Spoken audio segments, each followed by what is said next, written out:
सरकार के आने से पहले 3 विषय मुख्य हुआ करते थे, एक गाय, एक मंदिर, दूसरा डेवलपमेंट, हिंदू केंद्रित कोई व्यवस्था, शिक्षा को परिवर्तन करना। इन तीनों पैमानों पर चूंकि करपात्री जी महाराज की आपने चर्चा की, तो उनका तो पूरा वांग्मय गौ रक्षा को लेकर के रहा, सारे उनकी दृष्टि जो थी गाय को लेकर के। तो इस दिशा में सरकार कुछ आगे बढ़ पाई आपकी दृष्टि से, राम मंदिर, गाय और हिंदू केंद्रित राजनीति? पहली बात तो यह है कि भ्रम दूर करना चाहिए। मोदी जी ने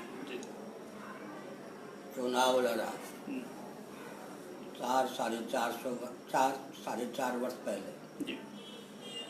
चुनाव के पहले वो मेरे पास आए, श्री जगन्नाथ जी का दर्शन करने के बाद 45 मिनटों तक मेरे पास बैठे थे।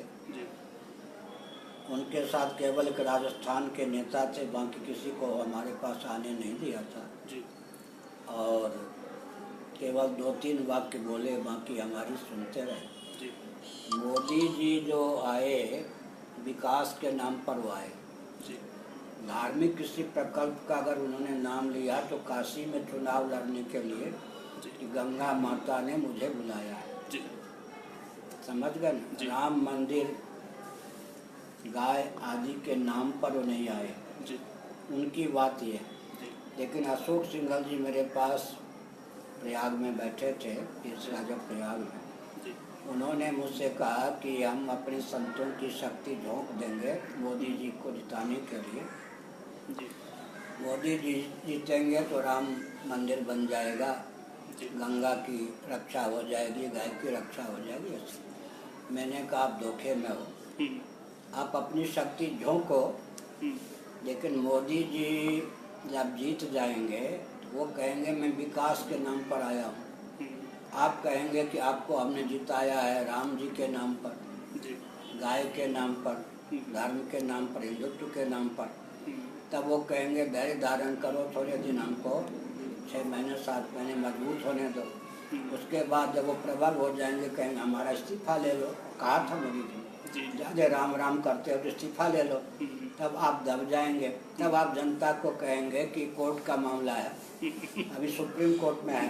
अंत में आपको कहना यही है, आज अशोक सिंघल नहीं है, लेकिन मेरी बात सत्य हुई, तो उनकी बात भावुकता सिद्ध हुई।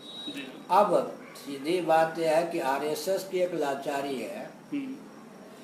आरएसएस के जो खांटी स्वयंसेवक, जो मलाई चाटने वाले नहीं हैं, वो किसी भी प्रधानमंत्री, भाजपाई प्रधानमंत्री के शासन काल में खिन्न हो, कष्ट पावें।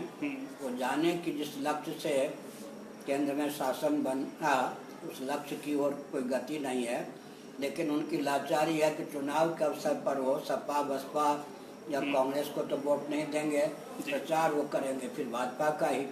भाजपा अच्छी प्रकार आरएसएस की कमजोरी को समझ करके, समझ गए, प्रचार के समय उनका उपयोग कर लेती है। वाजपेयी जी को भी मैंने देखा, बाद में उनको जो कर प्रधानमंत्री का पद, क्योंकि सेना और क्या है संपत्ति उनके पास होने के कारण प्रधानमंत्री का प्रभाव इतना बढ़ जाता है, उसके सामने आरएसएस के व्यक्तियों का प्रभाव कम हो जाता है।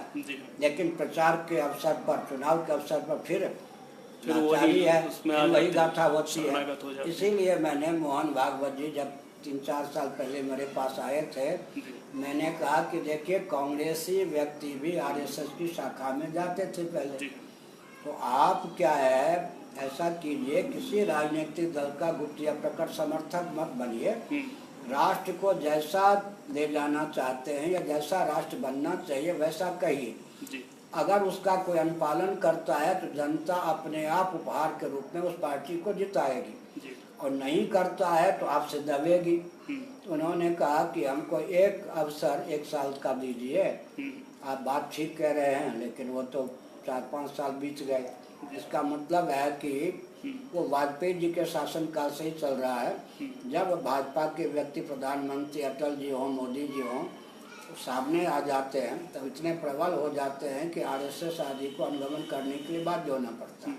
तो ये स्थिति हमेशा सबसे बड़ी बात है कि न कांग्रेस में कोई संवाद है, न भाजपा में संवाद है, न इतने राजनीतिक दल हैं। ये दल हैं क्यों, हम नाम नहीं लेंगे, आपको मालूम होगा अमुक अमुक नेताओं ने कहा कि हमारा नेतृत्व रूस में है, जी हाँ, राजनीति भारत में है, नेतृत्व रूस में है।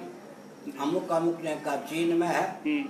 अभी नेपाल का नेतृत्व कहाँ है, चीन में है या नहीं? जी हाँ, भारत के अमुक अमुक ज्योतिर्वसु आदि ने कहा ही था या नहीं? जी हाँ, बिल्कुल अच्छा। स्पष्ट रूप से कहते थे। अच्छा, बहुत से ऐसे हैं जो अरब राष्ट्र में, पाकिस्तान में, बांग्लादेश में उनका नेतृत्व बैठा है। जी हाँ, तो भारत में राजनीतिक दल हैं, उनका नेतृत्व भारत में किसके पास? जी हाँ, अगर बाहरी शक्तियाँ कर रही हैं तो वो क्या सोच पाएंगे, कितना समझ पाएंगे? माने वो तो बाहर से संचालित हैं।